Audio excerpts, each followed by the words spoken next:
And now back to the program.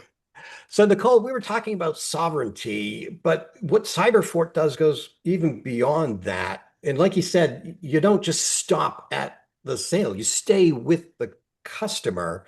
And so, when talking about design in the hybrid cloud, I'm kind of curious as to maybe the principles and methodology. I don't like to talk to Luke about principles because he has no That goes principle. out the window. That's spelled a little differently. But what is that design principle? What comes first? I don't want you to give the secret sauce away necessarily, but kind of what's that approach maybe? Yeah, I think it's important to caveat it with everyone's a bit bespoke. They kind of all have their own unique requirements, and that's something I think is really important that Nutanix echo our own principles about. It's got to fit for the customer, but generally, it's normally about being secure, about being resilient, and about being compliant. And they're components that Nutanix supplements us really well. So the Nutanix flow security, microsegmentation pieces, as an example, the self-healing capabilities that we get in Nutanix, and all the kind of add-ons that as you kind of start to piece all different components together, that Nutanix can offer, that really helps build out those options. So you can start with a really small base piece and grow it to fit the customers really bespokely,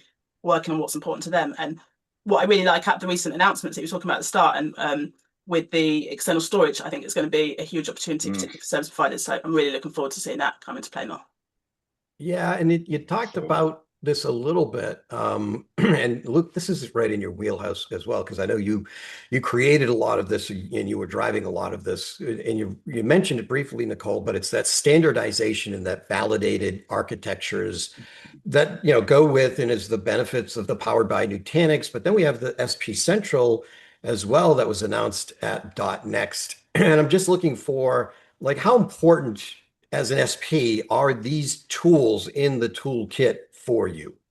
Yeah, hugely. Where you say that standardization, but also the flexibility, they're the two most important things, but they kind of contradict each other at the same time. So being able to not exhaust your own engineering teams, my teams, and make sure that they've got the skill set they need to kind of keep that level of service that we expect to provide our customers high, but at the same time give our customers the flexibility they want. So having these new opportunities where they can go in, they've got a much better interface with Service Provider Central, our customers and our engineers, to be honest. And they've still got that enhanced networking, for example, as new evolution of Service Provider Central. That's just, yeah, awesome to see.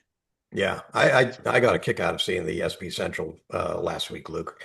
And I know Yeah. you were involved in some of those sessions as well. What was the reception of SP Central, do It you was think? really good. It's funny because both the Powered by Nutanix session and the Architecting Multi-Tenant Private Cloud session, which were Hmm. with SP Central, were both on the last day, actually after the closing keynote. And in Yeah. my history, I'll be honest, I was like, oh, we got the last day.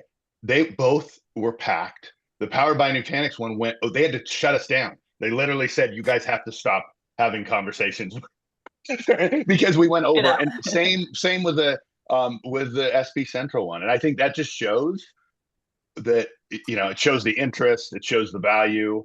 Everyone stayed around for this part. And I think I don't want to get too deep, but I think the other thing is for Nutanix, there's been a real shift over the last year. They see the value of the service provider, not just in the traditional, managed services on infrastructure as a service, but the service provider is the route to market that is so unique in this like especially these times to have a service provider that clients can trust and that understands the whole package of their use case. That's what makes them unique.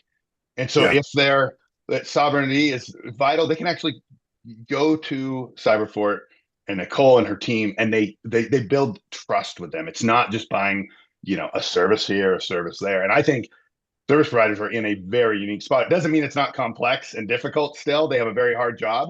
That's Hmm. why that's why powered by mechanics and stuff that's why we need to do these things to truly become a key partner with our service providers, not selling Yeah. our wares, right? Like that doesn't really everyone's going to do that to a service provider, but I Yeah. it's that partnership to the next level. And it's exciting. Sorry, I And know I'm going on, but it's exciting. It's exciting. So what I think you did so well as well was listen to your customers. I can think back to less than a year ago at workshops building out these kind of solutions and how much the opportunities and options have evolved because people have said, hey, you're missing this feature. We'd really like this.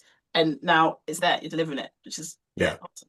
awesome. But look, I can't go past, the nerdiest comment I think I've heard in a long time. A lot of people brag that, yeah, we shut the club down Saturday night. You know, they had to kick us out of the club because we were just partying so Yeah. hard. And you're nerdy. They Tie had to that kick us to out of a the tie breakout that to room. a breakout session. What a nerd. Oh man, I know. It's pretty Oh, sad. all right, Nicole, one last one for you. And I so appreciate you being here, and I've loved having you as a guest. Maybe we can get you back on another episode. A repeat guest would be awesome. Nicole, I know mentoring is important to you, and you've been involved in a lot of mentoring programs previously. And this may be an inappropriate question, I'll be honest with you, but if you were going to mentor or give advice to an SP that was starting up today, what would that biggest piece of advice be to help them differentiate? And yeah, I mean, let's face it, margins are getting, brutalized these days, and like we talked about, sovereignty and security. But what's that piece of advice? I think the key one would be to understand their customers, know what it is they want to put as their core offering, and relate that to what the customers actually want. And you can tie the two together, because otherwise, if they're kind of selling into the wind almost, just assuming that they know what people want, that's what's going to go down a bad road. When you're providing for what people are after, like the way Nutanix, like I just said, has been listening to us, that's going to do wonders for people. Yeah. Oh, that's great advice. Great advice. So we're out of time and it just flies by on both of these episodes. But Nicole, I really want to thank you for being here. It's been enlightening, entertaining, enthusiastic. I love the energy that we have here. And like I said, hopefully we get you back on another episode in the future. And Luke, again, we just knocked it out of the park this week with Nicole Reeder from Cyberfort / The Bunker coming up from out of the bunker to talk to us today. Nicole, thank you so much for being here. I appreciate it. Yeah. Thank you for being such a great partner too. Yeah, thanks for having me. It's been awesome. Yeah. All right, everybody. We will catch you on the next episode of SP Signals, the podcast for service providers. I'm Sean with Luke. We'll catch you on the next one. Until then, everybody, be safe. Bye-bye.